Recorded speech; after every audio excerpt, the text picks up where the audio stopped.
क्या महाराष्ट्र हरियाणा की तरह यूपी के लिए योगी ने जाति वाली सियासत की काट ढूंढ ली है?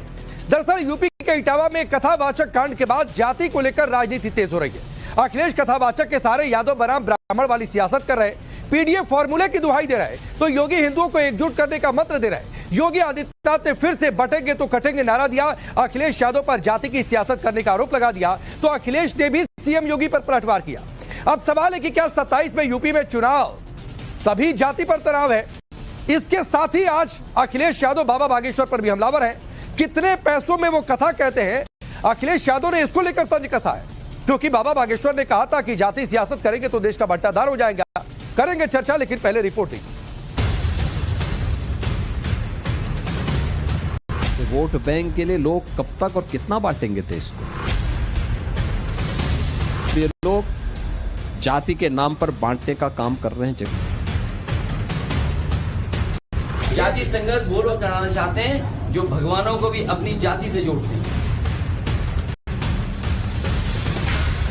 बटोगे तो कटोगे, एक रहोगे तो नेक रहोगे।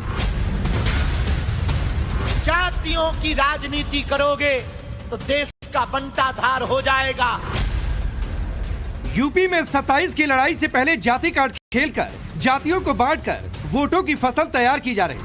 यूपी के इटावा में हुए कथाकांड के बाद पंडित यादवों को लड़ाकर राजनीतिक दल खुलकर जाति के नाम पर राजनीति कर रहे हैं। एक तरफ अखिलेश है जो जाति को हथियार बनाकर पीडीएफ फॉर्मूले से 27 में सत्ता पर काबिज होना चाहते हैं। दूसरी तरफ योगी आदित्यनाथ है जो किसी भी कीमत पर हिंदुओं को बंटने नहीं देना चाहते। यही वजह है कि जाति पर राजनीति के बीच योगी आदित्यनाथ ने अपना ब्रह्मास्त्र चला दिया है। योगी आदित्यनाथ ने बिना नाम लिए अखिलेश पर जाति के नाम पर सियासत करने का आरोप लगाया, साथ ही हिंदुओं को साफ संदेश दे दिया कि बटोगे तो कटोगे। वोट बैंक के लिए लोग कब तक और कितना बांटेंगे देश को? कितना बांटेंगे? ये बांटने वाले लोग वही हैं जिनको जब अवसर मिला था तो दुर्दांत माफियाओं के सामने नाक रगड़ रहे थे। इन्हें जाति के नाम पर बांटने वाले लोगों ने माफियाओं के सामने सत्ता को गिरवी रख दिया था और इन्होंने वन डिस्ट्रिक्ट वन माफिया देकर के प्रदेश की कानून व्यवस्था को पूरी तरह सत्यानाश करके रख दिया था। ये वही लोग हैं, आज भी ये लोग घूमते हैं, क्योंकि पहले तो नौकरी के नाम पे वसूली करते थे। आज जब वसूली का धंधा बंद हो गया, गुर्गों की दुकानों को बंद करा दिया गया, अब ये लोग जाति के नाम पर बांटने का काम कर रहे हैं। जगह जगह जाकर के जगह जगह जा रहे हैं। मैं तो बार बार इस बात को कहता हूं कि बटोगे तो कटोगे।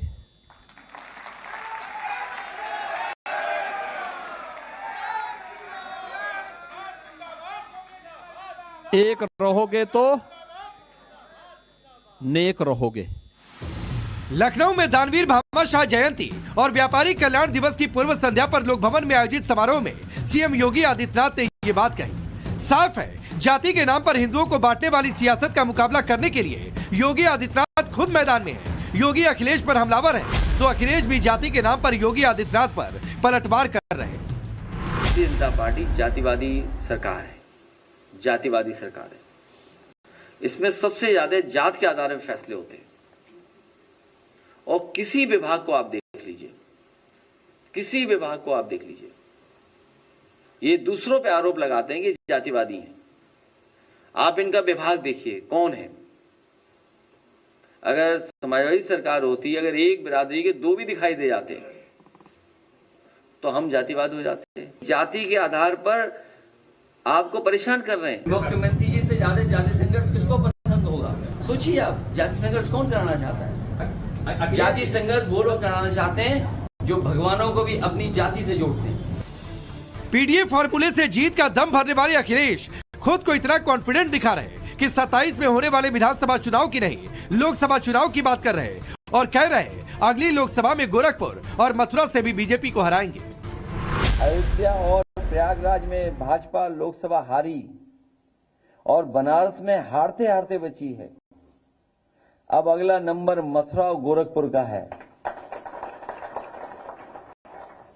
और एक बात तो इतने दिनों में सब जान गए हैं कि भाजपा के लोग किसी के सगे नहीं हैं।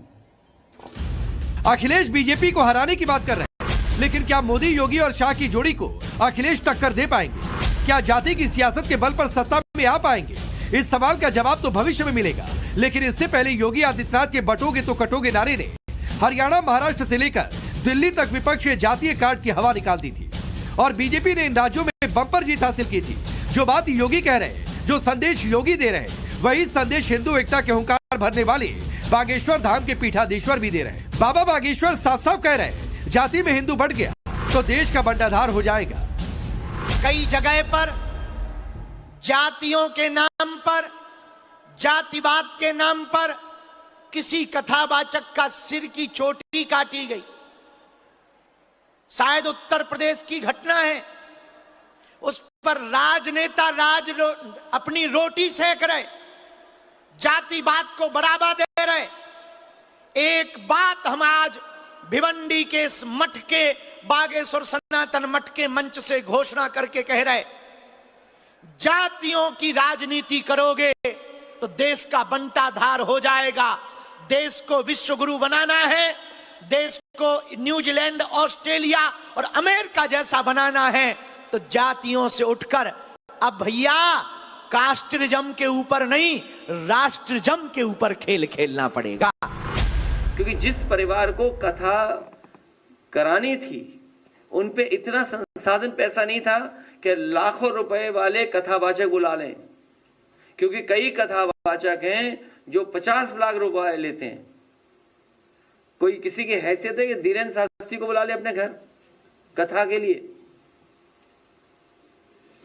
कोई अंडर टेबल लेगा वो बाबा पैसे? आप पता करवा लीजिए, अंडर टेबल नहीं लेते हैं वो धीरेन्द्र शास्त्री। क्या कथावाचक नहीं, पता कितनी कीमत होगी उनकी, फ्री तो नहीं। अब सवाल है कि क्या 27 के चुनाव से पहले योगी से मुकाबले के लिए विपक्ष ने जाति वाली सियासी दुकान सजा दी है? सवाल यह भी है कि क्या योगी का संदेश बटोगे तो कटोगे नारे ने विपक्ष के जाति कार्ड की हवा निकालनी शुरू कर दी है? सबसे बड़ा सवाल कि महाराष्ट्र, हरियाणा की तरह ही क्या यूपी के लिए भी योगी आदित्यनाथ ने जाति सियासत की हवा निकालने के लिए अपना ब्रह्मास्त्र चला दिया है और आने वाले समय में इसका असर क्या होगा? ब्यूरो रिपोर्ट, टाइम्स नाउ नव भारत। तो चलिए आपने ये रिपोर्ट देखी, आपका परिचय मैं पहले आज के मेहमानों से करवाता हूं। हमारे साथ सूर्य मैथिल हैं, पॉलिटिकल एनालिस्ट के तौर पर स्टूडियो में मौजूद हैं। अरुण राजभर जी जनरल सेक्रेटरी हैं भाजपा के। महंत राजू दास जी हैं। फखरुल हसन जी हैं, समाजवादी पार्टी के नेता और प्रवक्ता। कंचना यादव जी आरजेडी के नेता और प्रवक्ता। आप सभी का बहुत बहुत स्वागत है। शुरुआत फखरुल भाई आपसे करता हूं। मैं बटेंगे कटेंगे वाले पर आऊंगा, लेकिन उससे पहले एक सवाल है। अंडर टेबल लेता है बाबा पैसा, ये कौन सी भाषा है? अच्छा लगता है क्या सिर्फ इसलिए कि बाबा बागेश्वर ने यह कह दिया कि भाई जाति सियासत मत करो, देश का बंटाधार हो जाएगा? देखिए, हमें उनके बयानों पे कोई टिप्पणी नहीं करनी है। वो किसकी भाषा बोलते हैं, किस दल की भाषा बोलते हैं, क्यों बोलते हैं, वो सब जानते हैं। हमें उन पे कोई डिबेट नहीं करनी है, ना उनके किसी बयान पे कोई टिप्पणी करनी है। ठीक, आपने हमें बुलाया है भारतीय जनता पार्टी के सवालों का जवाब देने, वो उसका ही जवाब मैं दूंगा। नहीं फखरुल भाई, मैं बाबा बागेश्वर के बयान पर पूछ ही नहीं रहा हूं आपसे सवाल। फखरुल भाई, मैं बाबा बागेश्वर के बयान पर आपसे पूछ ही नहीं रहा हूं। आपकी पार्टी के राष्ट्रीय अध्यक्ष अखिलेश यादव जी ने यह बात कही है। नहीं, हम जवाब नहीं देना चाहते उस बात का। अखिलेश यादव पर भी नहीं बोलना चाहते? नहीं देना चाहते हम उसका जवाब। अखिलेश यादव पर भी नहीं बोलना चाहते हैं? नहीं, मैंने कहा कि जो बोला मुझे उस पे नहीं बोलना ना। आपने डिबेट किस लिए बुलाया? बाबा बागेश्वर पे बुलाइए। नहीं, बाबा बागेश्वर पर बिल्कुल नहीं बुलाइए। बिल्कुल बाबा बागेश्वर पर यह डिबेट नहीं है। मैं क्लियर कर देता हूं, ये कास्ट पॉलिटिक्स पर डिबेट है। नहीं, कास्ट पॉलिटिक्स पर डिबेट है। बाबा बागेश्वर ने भी जाति सियासत को लेकर कहा है कि देश का बंटाधार हो जाएगा। आज फखरुल भाई, आप नहीं बोलेंगे तो मैं आपको बिल्कुल कॉम्पेल नहीं करूंगा। उनको कहने दीजिए। नहीं, अरे मैं बाबा बागेश्वर पर पूछ ही नहीं रहा हूं। उनको बोलने दीजिए। अच्छा, एक बार और सवाल सुन लीजिए। व्यक्ति होगा तो बजाऊंगा। नहीं, एक मिनट, मैं समझा देता हूं। सवाल है पूछिए फखरुल भाई, मैं आपको एक बार और समझा देता हूं। जरा नाम ठीक कर दीजिएगा। प्रियंका भारती जी है, कंचना यादव नहीं है। प्लीज नाम ठीक करिएगा विंडो में। मैं जो है फखरुल भाई, मैं आपको सवाल समझा देता हूं। बाबा बागेश्वर ने जो कुछ कहा, मैं उस पर आपसे नहीं सवाल पूछ रहा हूं। आज अखिलेश यादव ने कहा है, प्रेस कॉन्फ्रेंस हुई है अब से थोड़ी देर पहले, मुझे लगता है अपनी पार्टी के राष्ट्रीय अध्यक्ष की प्रेस कॉन्फ्रेंस को आप सुनते होंगे। अखिलेश यादव ने कहा है कि अंडर टेबल बाबा पैसा लेता है। क्या ये भाषा ठीक है अखिलेश यादव की? आप इसको कैसे डिफेंड करेंगे? अगर आप ऑप्ट करते हैं कि मैं इस पर नहीं बोलूंगा तो मैं आगे बढ़ जाऊंगा। मैं फिर आ गए आप। नहीं, मैं कहता हूं मुझे बाबा बागेश्वर पे और उन पे कोई बात नहीं कहनी। आप शायद समझ नहीं पा रहे हैं, या आप समझना नहीं चाहते हैं, या आप घूम घूम के उसी सवाल पे आना चाहते हैं। आपका जो टॉपिक है डिबेट पे उस पे रही है ना। आप क्यों बार बार उस सवाल पे जा रहे हैं? मैं कह रहा हूं मुझे जवाब नहीं देना ना। मुझे जवाब नहीं देना उस सवाल का। मुझे बताइए अखिलेश यादव ने किस आधार पे बोला कि अंडर टेबल 50 लाख रुपए बाबा बागेश्वर लेते हैं? आप मुझे यह बताइए, सोर्स क्या है आपके राष्ट्रीय अध्यक्ष का? चुप रहिए। नहीं, आपके राष्ट्रीय अध्यक्ष का सोच क्या है इस प्रकार से संत महात्माओं पे अपमानजनक टिप्पणी करना? अच्छा, मैं आता हूं, मैं छोड़ देता हूं। नाराज मत होइए, जाकर डिबेट छोड़कर भागने का कोई मतलब नहीं है। आप अपनी ही पार्टी के राष्ट्रीय अध्यक्ष के किसी बयान पर नहीं बोलना चाहते हैं तो सर, ये मैंने पहले ही कहा कि अगर आप ये विकल्प चुनेंगे तो मैं छोड़ दूंगा। आप बोल दीजिए कि मैं अखिलेश जी के इस बयान पर कोई टिप्पणी नहीं करना चाहता हूं, लेकिन लाइए फखरुल भाई को बातचीत करिए और उनसे कहिए कि ठीक है, मैं अखिलेश यादव के इस सेंटेंस पर नहीं पूछूंगा, मैं कास्ट पॉलिटिक्स पर ही उनसे पूछूंगा। ये आप कह दीजिए कि मेरा ये कमिटमेंट है उनसे। मैं दोबारा उनसे ये सवाल रिपीट नहीं करूंगा, लेकिन मैं आऊंगा प्रियंका जी आपके पास और अरुण भाई आपके पास भी।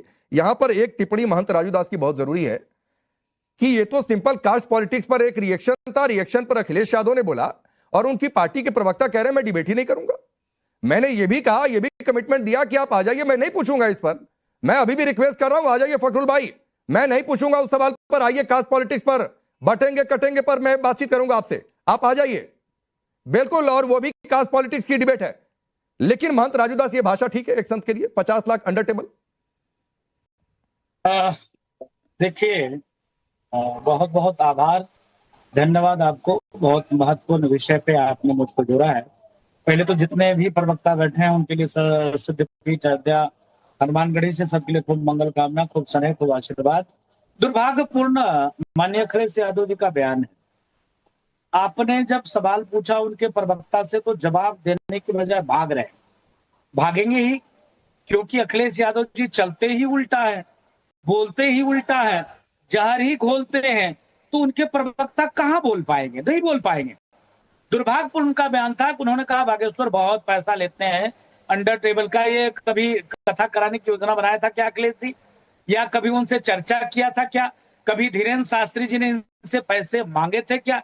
ये सिर्फ सनातन को अपमान करने के लिए, संतों का अपमान करने के लिए ऐसे भाषा का प्रयोग अखिलेश जी करते हैं। और जिस प्रकार से दंगा कराना अखिलेश जी चाह रहे थे जाति के नाम पर, आपने देखा होगा भी एक वीडियो आया है अखिलेश जी का। अखिलेश जी पहले तो खूब ब्राह्मणों को गाली दिया, यादव ब्राह्मण किया, उसके बाद पहले पहुंचे ब्राह्मण के घर और खूब स्वागत कराया, सम्मान कराया और खूब शक के भोजन किया पंडित जी के घर में। तब क्या उत्तर प्रदेश के किसी यादव ने नहीं देखा क्या कि हमारा मुखिया एक तरफ कह रहा है कि ब्राह्मणों के साथ ऐसा अभद्रता करो? आखिर वो पूरी टीम जो जा रही थी ब्राह्मणों के गांव में तो क्या माला फूल करने जा रहा था क्या ब्राह्मणों का? पुलिस वाले की गाड़ियां तोड़ दी, पुलिस वाले के ऊपर हमले किए, दंगे फसाद किए थे। कौन करा रहा था? अखिलेश जी तो करा रहे थे। तो कहने का मतलब यह है कि शुद्ध रूप से ये देश नहीं पूरे समाज को बांटने का साजिश अखिलेश जी कर रहे हैं। इसके नाते उनके प्रवक्ता नहीं बोल पाए, भाग्य। ठीक है, अब जो है मैं प्रियंका जी आपके पास आता हूं। हालांकि ये सवाल फखरुल भाई से था, लेकिन मैं सवाल आप पर कह रहा हूं कि ये जो कास्ट पॉलिटिक्स हो रही है, हिंदू वोट बैंक को तोड़ने की कोशिश, इसीलिए शायद आज मुख्यमंत्री योगी आदित्यनाथ ने कहा कि बटेंगे तो कटेंगे। और इस नारे का असर हिंदुत्व एकजुट कैसे रहा है, ये पिछले कुछ चुनाव में हमने देखा है। शायद ये बीजेपी की ओर से उनका ब्रह्मास्त्र है। जब अखिलेश जी ने घर खाली किया था तो योगी आदित्यनाथ ही थे ना जिन्होंने गंगा जल से घर की सफाई और शुद्धिकरण करवाया था। आजाद भारत में ये सिर्फ एकमात्र ऐसे मुख्यमंत्री हैं जो राम की भी जाति खोज कर अपनी जाति को उनके साथ जोड़कर उसमें अभिमान लेते हैं। तब बटोगे कटोगे नहीं याद आता है। जब 6800 पिछड़े तबके से आने वाले शिक्षकों का हक योगी जी डकार जाते हैं, तब नहीं याद आता है बटोगे कटोगे। और उसके साथ में जब ये शहीदों की भी जाति खोज करके उनको उस हिसाब से पैसे देते हैं, तब नहीं याद आता है। दो व्यक्ति का नाम बस ले रहे हैं, विजय पांडे और सत्यनारायण यादव, दोनों शहीद हुए। विजय पांडे को इन्होंने दिया 25 लाख, सत्यनारायण यादव को दिया इन्होंने 20 लाख। उसमें भी शहीदों में भी जाति खोजने वाले व्यक्ति मुख्यमंत्री का नाम है योगी आदित्यनाथ। और इसके अलावा जब हरिजन बोल करके दलितों का अपमान किए तब बटोगे किया कटोगे याद नहीं आया। फर्रुखाबाद में 23 यादवों के घर को बुलडोज करवा दिया सिर्फ जाति देकर के, तब याद नहीं आया बटोगे कटोगे। और इतना ही नहीं, अब जिस एग्जैक्टली जहां से आप ये डिबेट उठा करके लाए हैं, जिस दिन की ये चर्चा हो रही है, उस दिन कुछ लोग थे जिनको सम्मानित किया गया था। सम्मानित किया गया था क्या कह करके कि ये लोकतंत्र के सेनानी हैं। अब जिन लोकतंत्र के सेनानियों का सम्मान किया गया था उनके नाम बस पढ़ करके सुना रही हूं, आप सुन लीजिएगा। कृष्ण कुमार दीक्षित, स्वरूप निगम, अजीत कुमार सिंह, अजय शर्मा, जयदेव आहूजा, श्याम रस्तोगी, रामकिशोर शर्मा, अशोक शर्मा, संतोष वाजपेयी, डॉक्टर वलेंद्र अवस्थी, मधुकर मिश्रा, सुरेश चतुर्वेदी, सत्यप्रकाश जैन, रामचंद्र सिंह, आशुतोष पाठक, ठीक उपाध्याय। अब इनमें कॉमन क्या है? कॉमन है उपनाम, स्वजातीय मिलते जुलते हैं योगी आदित्यनाथ जी। अच्छा, एक बात और बता दीजिए प्रियंका जी, फिर मैं आगे बढ़ जाऊंगा। अरुण जी और यहाँ सूर्या मैथिल दोनों आपको जवाब देना चाहते हैं। गगन यादव कौन है? उपनाम पर जाए। अखिलेश यादव का एक और बयान वायरल है, पता नहीं आप तक पहुंचा जरूर होगा, जिसमें वो भगवान कृष्ण की भी जाति खोज रहे हैं और तुलना कर दे रहे हैं भगवान राम की और कृष्ण की जातियों पर। तो फिर इसको क्या कहेंगे? और अरुण राजभर यहां पर बैठे हुए हैं, ओपी राजभर को कह रहे हैं कि उनका नाम ओपी रातभर होना चाहिए। इसको क्या कहेंगे? मुझे ये बताइए राकेश जी, मुझे लगता है कि ऐसा पहली बार ही हुआ है किसी राज्य में जहां एक दलित सांसद के जीभ काटने की बात करने वाले व्यक्ति भी खुले घूम रहे हैं। अभी योगी आदित्यनाथ की जीभ काटने की बात कोई व्यक्ति कर देता तो खुला होता। नहीं, कोई किसी की जीभ काटने की बात करे प्रियंका जी, इसका मैं सपोर्ट नहीं कर रहा हूं, ना मैं उसको इंडोर्स कर रहा हूं। लेकिन उससे पहले रामजीलाल सुमन ने जो कुछ कहा था, राणा सांगा को गद्दार और हिंदू गद्दार की औलाद हो गए, उस पर आप लोग नहीं बोलते हैं। गगन यादव पर आप चुप हो जा रही, भगवान राम कृष्ण की जातियां खोज ली जाए उस पर आप चुप हो जाती हैं। राकेश जी, मुझे पता है आप न्याय पसंद व्यक्ति हैं और इसको आप इंडोर्स करेंगे भी नहीं, पर बात इतनी ही है कि जब सजा देनी हो या जब न्याय देना हो, सबका आधार अगर जाति हो जाए और मुख्यमंत्री ही ये काम करे। जब एसएसपी, मैं 18 जिलों की बात कर रही हूँ, एसपी एसएसपी ठाकुर वर्ग से आते हैं, 20% से ऊपर इनके जिलाधिकारी ठाकुर वर्ग से आते हैं। ये कैसे होता है उत्तर प्रदेश में? और इस पर कैसे कोई चुप रहता है? ये स्वजातिवाद नहीं है क्या? ठीक, इस पर क्यों नहीं मुंह खोलते हैं? नहीं तो आप बोलिए ना गगन यादव पर, आप बोलिए ना भगवान राम कृष्ण और कृष्ण की जाति कौन खोज रहा है। आप बोलिए ना कि अरुण राजभर यहां पर बैठे हुए हैं, ओपी रात भर क्यों कहा जा रहा है? ये नाम क्यों बिगाड़ा जा रहा? क्योंकि राजभर समुदाय से हैं, वो वोट अपनी चुकी उनके साथ है तो उनको वोट नहीं मिलेगा यार। राकेश जी देखिए क्या है, प्रियंका जी अरुण भाई 30 सेकंड दीजिए, फिर आ रहा हूं 30 सेकंड बाद। नहीं ऐसा है कि प्रियंका जी से राजभर जी की बात कर रहे हैं तो उनका वो पूरा स्टेटमेंट चलाइए ना, यहाँ पर क्या कह रहे थे? हमें तब पचकती यहाँ होती है। बोलने उसके बाद वास्तविकता क्या है कि इनको तो कुछ आता पता है नहीं। इनके नेता तेजस्वी यादव ये कभी मुख्यमंत्री अपने मुसलमान समाज के व्यक्ति को बनाने की बात कर सकते हैं? फखरुल भाई बैठे हैं, अखिलेश जी से माननीय ओम प्रकाश राजभर जी ने कहा है कि 20% मुसलमानों की आबादी है, मुख्यमंत्री की कुर्सी सीट की हैंडल जो है मुख्यमंत्री अपने मुसलमान को दे सकते हैं? नहीं दे सकते। इसी पर इनको तकलीफ हो गई कि आबादी 20% और 6% वाला बार बार कह रहा है कि मैं मुख्यमंत्री बनूंगा। और प्रियंका जी बहुत कसीदे पढ़ रही है ना अखिलेश जी के, तो अखिलेश जी से यही पूछ लीजिए, अगर जाति की पॉलिटिक्स नहीं करते, अगर वो छोटी हरकत नहीं करते, इनकी छोटी सोच नहीं होती, तो ये माननीय ओम प्रकाश राजभर जी की तरफ विरासत में जो सियासत पाए है ना, वो इस तरह की बातें पचकानी नहीं करते।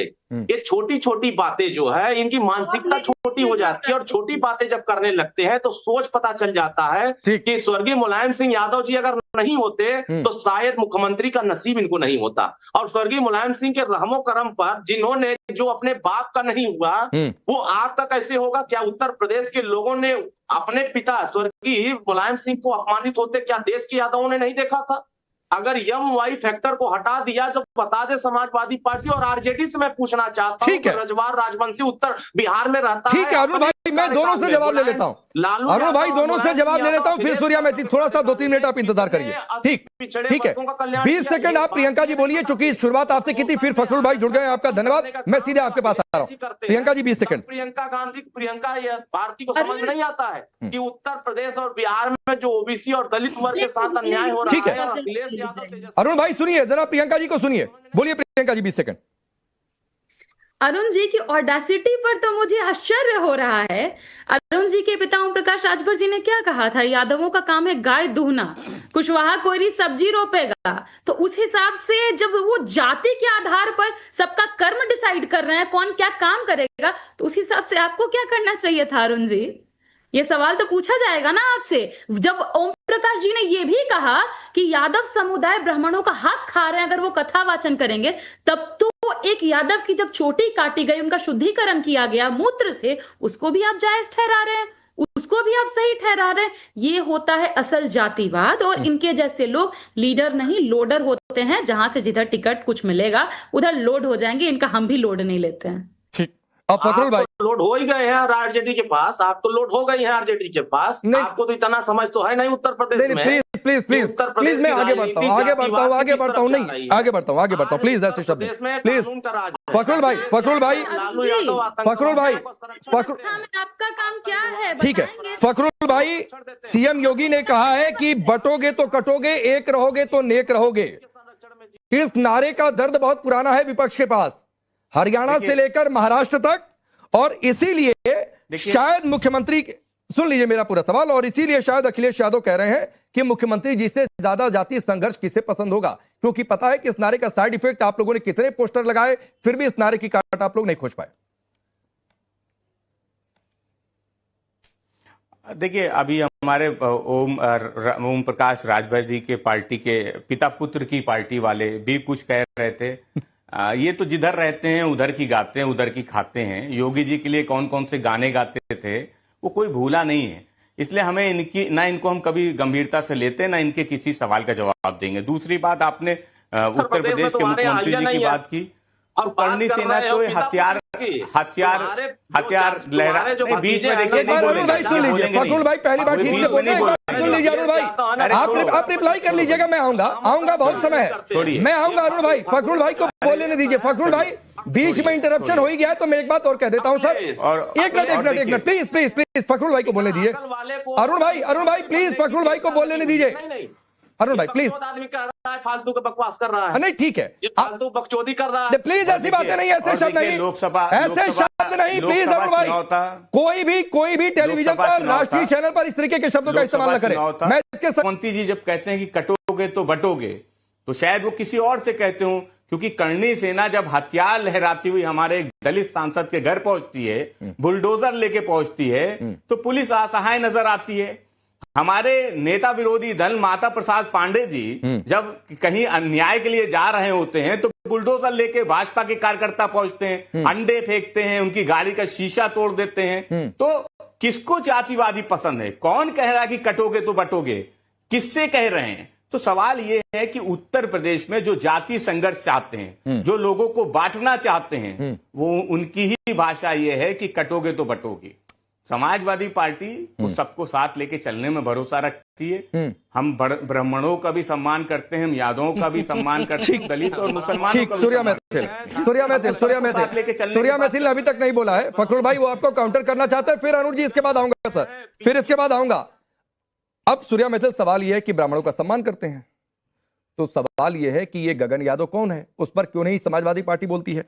सवाल यह भी है कि भगवान राम और कृष्ण की जातियां कौन खोज रहा था। अभी कुछ दिन पहले अखिलेश यादव का जो वीडियो वायरल है, अगर वो सही है, तो जो सवाल मैं थोड़ी देर पहले प्रियंका जी से भी पूछ रहा था। धन्यवाद पहले तो आपको और पूरे देश को भारत माता की आता हूं फखरुल भाई, इसके बाद सुन लीजिए सूर्या मैथिल को। और रह के बदलते हैं दिन रात नए चोले, अंदर से बड़े जालिम और ऊपर से बड़े भोले। अरे मेरे फखरुल भाई, इसके बाद तुरंत आ जाऊंगा, क्योंकि सूर्या मैथिल ने बोला नहीं अभी तक। बोलिए भाई साहब, 2 मिनट। तो देखिए, अभी यहां पर ये पीडीए भी चिल्लाएंगे, यहां पर ये सबका सम्मान भी करेंगे, लेकिन जब ये सत्ता में थे तो चारों अधीनस्थ चयन सेवा आयोग, जिनको हम यादव आयोग कहते थे, उत्तर प्रदेश में जो है ना वो रूल करते थे। यादव सिंह कौन है जरा याद कर लीजिए। चलिए हम पीछे की बात नहीं करते, अभी की बात करते हैं। ये पीडीए चिल्लाते रहते हैं, दलितों का बड़ा सम्मान करने की बात करते हैं। यही पास में लगा हुआ है कन्नौज, वहां पे नवाब सिंह यादव ने दलित की बेटी के संग क्या किया उसको भी जाने दीजिए। अयोध्या की बेटी के संग क्या किया गया उसको भी जाने दीजिए। क्या समाजवादी पार्टी का कोई भी नेता वहां जाके दलित जो हमारी बहन बेटियां थी उनके संग खड़ा हुआ? क्या वहां पर उनको एहसास दिलाया कि हाँ पीडीए में आप भी है? मतलब जो आपको सूट करता है आप उसके साथ खड़े होते हैं। एक और बात, अभी ये कह रहे थे कि मैं तो ब्राह्मणों का बड़ा सम्मान करता हूं। तो अभी बीच में अभी 2 बहरूपिये जिनके नकली आधार कार्ड थे, वो एक गांव में गए, वहां पे परीक्षित बने थे, उनकी पत्नी का अपमान किया, उनका हाथ खींचा, उनकी अभद्र भाषा में टिप्पणी की, उनके ऊपर उनको बदतमीजी की गई। वो भी तो ब्राह्मणी थी। आपने ना माओ का सम्मान किया, ना बहनों का सम्मान किया, और ना ही आपने किसी ब्राह्मण का सम्मान किया, ना ही आपने क्षत्रिय का सम्मान किया, ना आपने दलित का सम्मान किया। मैं एक बात और कहना चाहता हूं, यहां पर 3 मैं आपको ना उदाहरण दे रहा हूं। श्रद्धेय मुख्यमंत्री योगी आदित्यनाथ जी के गुरु श्रद्धेय महंत ब्रह्मलीन योगी अवैधनाथ जी ने प्रस्ताव दिया था 1989 में, तब जाकर कामेश्वर चौपाल हमारे दलित भाई हैं, उन्होंने पहली जो ईंट थी ना राम मंदिर की, वो उन्होंने रखी थी। उसके अलावा आप जातियों में बांटने की बात करते हैं, सनातन कितना विशाल है। राम मंदिर के अंदर 24 पुजारियों में से 2 पुजारी दलित हैं और 1 पुजारी ओबीसी वर्ग से है। क्या आपने उनको बुला के स्वागत किया? मैं आपसे पूछ रहा हूं, कामेश्वर चौपाल अभी पूरे हुए हैं। सूर्या महफिल क्या बात कर रहे हैं? इनकी पार्टी के राष्ट्रीय अध्यक्ष तो अभी राम मंदिर तक गए नहीं, सांसद भले कुछ दिनों पहले चले गए, बड़े इंतजार के बाद 40 किलोमीटर की दूरी तय करने में उनको बहुत समय लग गया। तो आप कहां कर रहे हैं? इसमें एक इंटरेस्टिंग चीज और है। ये पीढ़ियां चिल्लाते हैं, उस राम लला विराजमान के भव्य मंदिर में माता शबरी का भी मंदिर है। अरे भैया, आप वहां नाक नहीं रगड़ते, आप जाके हमारे दलित समाज फखरुल भाई रिप्लाई करिए इनकी सूर्या महफिल की बात का, और मैं उसमें एक चीज और ऐड कर देता हूं। सर, आप पीढ़ी की बातचीत करते हैं, राजभर समुदाय भी तो उसी का हिस्सा है। यहां पर बैठे हुए अरुण राजभर, ओपी राजभर को आपकी पार्टी के अध्यक्ष ने कह दिया, अगर आप इस पर जवाब देना चाहें सर, कि ओपी रात भर है, तो ये शब्द क्या ठीक है? ये टैगिंग ठीक है? बिल्कुल ठीक है, बिल्कुल ठीक शब्द है। वो रात भर सोचते हैं कि कैसे हमें गठबंधन से भाजपा के साथ निकल जाना है। भाई एक मिनट सुन लीजिए, फिर आपके पास आ जाऊंगा। और दूसरी बात, भाजपा के मित्र ने बड़ी बड़ी बातें की। पूरे देश में लगातार वीडियो सामने आ रहे हैं। कौन लोग हैं? भाजपा के ही तो लोग हैं, भाजपा ही के लोग हैं ना। अरे भाजपा ही के तो लोग हैं जिनकी गंदी गंदी वीडियो सामने आ रही हैं, कहीं सड़क पे सामने आ रही हैं, कहीं भाजपा के कार्यालयों में सामने आ रही हैं। ये भाजपा ही के तो लोग हैं, आपकी ही मानसिकता के तो लोग हैं। तो सवाल ये कि आप सवाल समाजवादी पार्टी कर लीजिए, एक नाबालिग बच्चे के संग बलात्कार के दोषी कन्विक्ट हुए, उनको आपने अपने मंच पर जगह दी, आज उनकी पत्नी को चुनाव प्लीज रिप्लाई करने में कम से कम 30-40 सेकंड को इंटरफेयर ना करें। बोलिए अपनी बात पूरी करें। दर्द होने लगता है इतना, अभी तो बोलना शुरू किया। बोलिए फखरुल भाई, 30 सेकंड आपको अनइंटरप्टेड, सिर्फ फखरुल भाई की आवाज होने कार्यालयों में देखो क्या हो रहा महिलाओं के साथ। भाजपा के कार्यालयों में चेक करो कि महिलाओं के साथ क्या हो रहा है। भाजपा के नेता चेक करो कि हाईवे पे क्या कर रहे हैं। तुम लोगों से सीखना है। भाजपा के मंत्रियों को चेक करो कि किस तरीके से डांस करते हुए महिलाओं के साथ नजर आते हैं, क्या अश्लीलता फैलाते हैं। तुम बताओगे हमें। महिला सुरक्षा की बात करते हो, बड़े बड़े वादे करते हो, बड़े बड़े नारे देते हो। उत्तर प्रदेश में क्या हो रहा मां बहन बेटियों के साथ। तो भारतीय जनता पार्टी, जब तुम आईना दिखाओ तो आईना सामने रखो, फिर बोलो। और सवाल यह है कि आपने कहा कि आदरणीय अखिलेश यादव जी वो राम मंदिर नहीं गए, तो हम तो कहते हैं आदरणीय अखिलेश यादव जी ने कहा कि मैं जाऊंगा और पूरे परिवार के साथ जाऊंगा। और इटावा में भी समाजवादी पार्टी मंदिर बना रही है, जब बन जाएगी तो आप सबको बुलवाएंगे, आप सब भी वहां आना। सवाल यह है कि पीडीए की लड़ाई कौन लड़ रहा है? क्या ओम प्रकाश राजभर जी लड़ रहे हैं या भारतीय जनता पार्टी लड़ रही है? ठीक, 69,000। अब अरुण जी को लाइए डिबेट में। 69,000 सीटें भर्ती में आ रही। अरुण जी खाया गया। हाँ ठीक है फखरुल भाई। खाया गया। अरुण राजभर ये कह रहे हैं कि ओपी राजभर का नामकरण ओपी रातभर इनके हिसाब से बिल्कुल ठीक है। अब पता नहीं ये आपके समुदाय का सम्मान है कि अपमान है, ये आप लोग तय करिए सर। मेरे हिसाब से तो ये ठीक नहीं लगता है। ये राजभर समाज को समझ नहीं पाए। राजभर समाज राष्ट्र की रक्षा किया, राष्ट्र को बचाने का काम किया है, देश की संस्कृति को बचाने का काम किया। ये तो औरंगजेब के साथ खड़े रहते थे, ये औरंगजेब को आदर्श मानते हैं, ये जिन्ना को आदर्श मानते हैं। लेकिन अगर उनके जिन्न को अगर अपने मानसिकता में रख लेंगे तो नाम अखिलेश है, तो उनका अकिल कैसे सही रहेगा? अकल ही नहीं आ रही है, क्योंकि जो इनका अखिलेश नाम है उसी में सब कुछ छुपा हुआ है कि 12 बजे के बाद इनकी बुद्धि काम नहीं करती है, और उसके बाद काम करती है तो उल्टा सीधा काम करता है। और जब से इन सत्ता से दूर हुए हैं तब से इनकी सोची हो, जो सोच छोटी है, इनकी मानसिकता छोटी होती चली जा रही है और ये सोच नहीं पा रहे। इसीलिए माननीय ओम प्रकाश राजभर जी सामाजिक न्याय की योद्धा हैं। सामाजिक न्याय की लड़ाई लड़ते लड़ते 40 साल। लेकिन अरुण भाई एक चीज का रिप्लाई करिए। फखरुल हसन, एक सवाल इतने करने दीजिए। वो अखिलेश यादव ने जो बात कही या फखरुल हसन जो बात कह रहे हैं वो इसलिए कि सर आपके दल बदलने का बहुत लंबा इतिहास है, कभी आप इधर कभी आप उधर। नहीं, तो वो कहते हैं 9 बार दल बदले हैं। इनसे पूछिए कई बार दल बदले। कांग्रेस से गठबंधन किए हैं, बसपा से गठबंधन किए हैं, हरेडी से गठबंधन किए हैं, निषाद पार्टी से गठबंधन किए हैं, सोहेल देव भारतीय समाज पार्टी। ये किससे कितने 9 लोगों से ये रिश्ता निभाते हैं। गाने भी गाए, गाने गा के सुनाओ पुराने वाले गाने। सुनो 9 बार अरे आपके माननीय ओम प्रकाश राजभर जी योगी जी के लिए गाने गाते थे, क्या गाने थे? गा पाओगे? बसपा से किए थे, अगर गा सकते सुना दो, किन शब्दों का इस्तेमाल करते तो सुना दो भाई। सुनाओ भाई क्या गाना गाते थे? पूर्वांचल में सुनाओ भाई। अरे भाई सुनाओ, अरुण सुना दो भाई गाना की असली जो गाना गाते तो सुना दो भाई। दरवाजा है, सत्ता इन्हीं के रास्ते से गुजर के जाती है। अरे असली नायक क्या गाना गाते थे? ओम प्रकाश राजभर जिंदाबाद। अरे भाई क्या गाना गाते थे ओम प्रकाश राजभर जी? कहते हो भाई ओम प्रकाश क्या गाना गाते थे? तुम अरे गाने क्या गाते थे? अरे क्या गाना गाते थे? आने के लिए जितना गाना क्या गाते थे?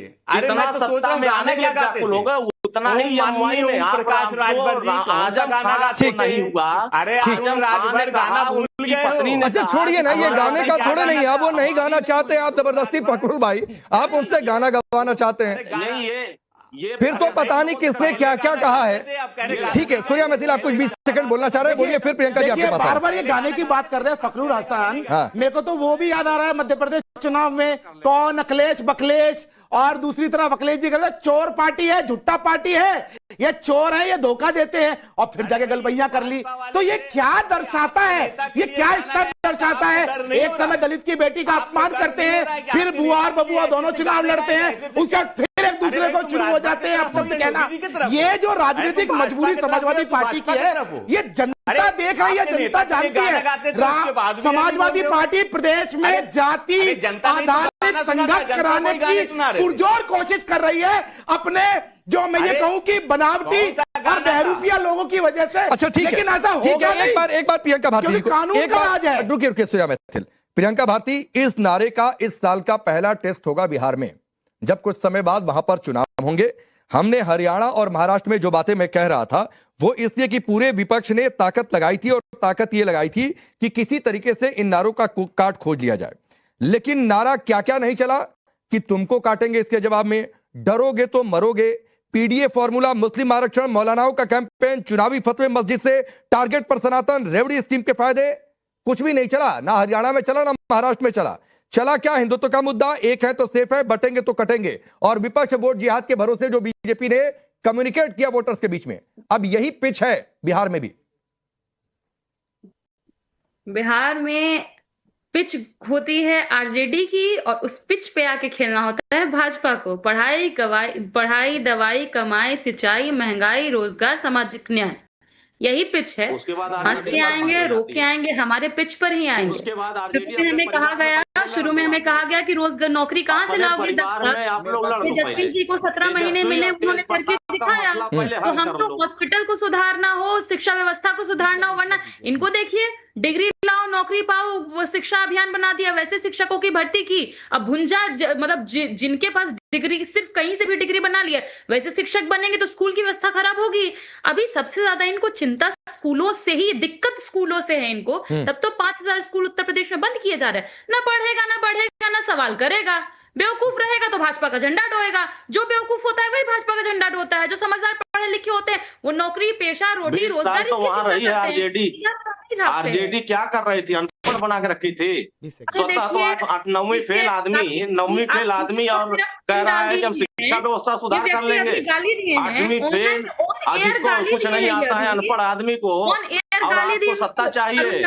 सत्ता के लिए जितना पागल है, जितना आप पढ़ाई दवाई की बात कर रही हो, उतना तो श्री लालू यादव जी को मौका मिला था। कितना शिक्षा दवाई पढ़ाई लिखाई का इंतजाम कर दिया। सिर्फ चारा घोटाला करने के अलावा कुछ किया है? सिर्फ मुंगफली खाने के अलावा कुछ किया है? अभी तेजस्वी तेज प्रताप का मसला हल कर लो पहले। तेजस्वी तेज प्रताप का मसला हल कर लो। जो बहन बेटियों के साथ दुराचार करे, अत्याचार। अच्छा एक मिनट मैं आता हूं बीच में। तरीका क्या होता है? एक मिनट नहीं, मैं एक बार फिर क्लियर कर देता हूं, राष्ट्रीय चैनल पर, टाइम्स जैसे नेटवर्क पर कोई भी बैठे तो अपने शब्दों की मर्यादा बनाकर रखे, वो चाहे किसी भी पक्ष का हो या विपक्ष का हो, लेकिन देश आपको सुनता है। थोड़ी सी इमेज सही बनाकर जाइए भाई आप लोग यहाँ से, ऐसा थोड़ी नहीं, घर में भी आप लोग ऐसे ही बातचीत करते हैं क्या? एक मिनट, प्रियंका जी कुछ कहना चाह रहे हैं, सूर्या मैथिल आपसे सुनकर रिप्लाई करिए, फिर मंत्री जी आपके पास आता हूं। देखिए आरजेडी की प्रवक्ता कह रही थी कि पिच जो आरजेडी की होती है और जो बैटिंग है वो भाजपा करती है। मैं इनको दो नारे हैं जो बिहार में आज की डेट में जो चल रहे हैं, एक है जमीन लाओ और नौकरी पाओ, दूसरा है हमारे जो मवेशियों का चारा कौन खा गया, लालू भैया। और एक और बात, उत्तर में बाढ़ थी, दक्षिण में सूखा था, बाकी जो बच गया वह नरसंहार था, और यही लालू का बिहार था। और आज जो है बिहार पहले था बैलगाड़ी पे चलता हुआ, आज वो एक्सप्रेस वे पे जा रहा है। पहले रंगदारी का उद्योग था, आज मल्टीनेशनल आ रहा है।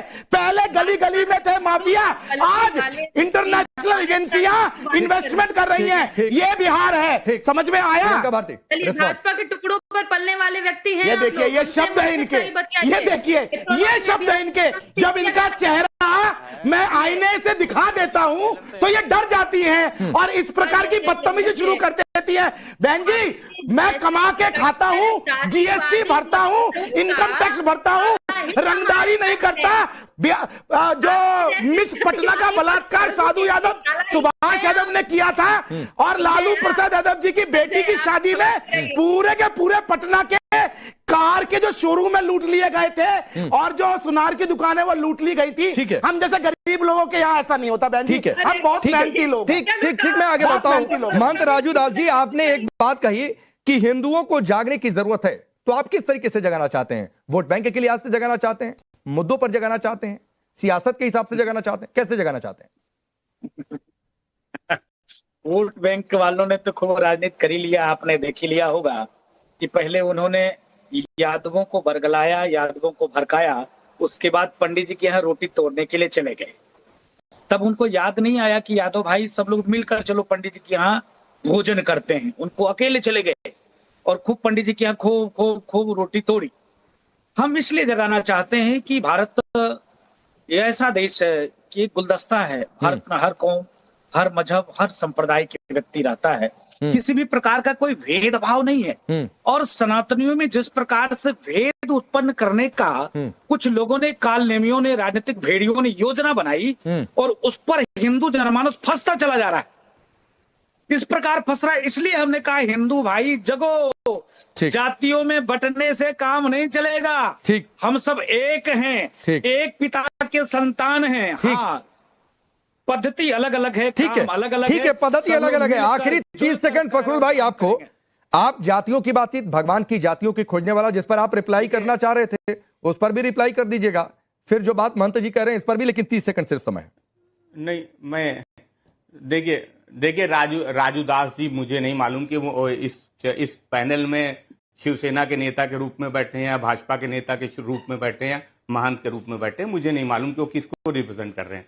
लेकिन जब वो बोल रहे थे कि किसने बांटा यादवों को, तो अगर उनकी भाषा के महंत की होती तो मैं शायद जवाब न देता, लेकिन क्योंकि वो पहले शिवसेना में रहे हैं, भाजपा में भी रहे हैं, इसलिए मैं उनकी बात का जवाब जरूर दूंगा। देखिए, किसने किसको बांटा वो पूरा देश देख रहा है, और समाजवादी पार्टी ने अपने पीडीए नारे पे 2024 का लोकसभा चुनाव जीता, इसलिए बहुत से लोगों के पेट में दर्द है, वो लोगों को बांटना चाहते हैं। ठीक है सर, बटेंगे। ठीक है फखरुल भाई, माफी के साथ रोकना पड़ रहा है, वक्त इतना ही है, लेकिन हाँ, ये शुरू हुआ है नारों का काउंटर, काट बार पलटवार। देखिए इसका क्या असर होता है, चुनावी सीजन तो शुरू होने वाला है।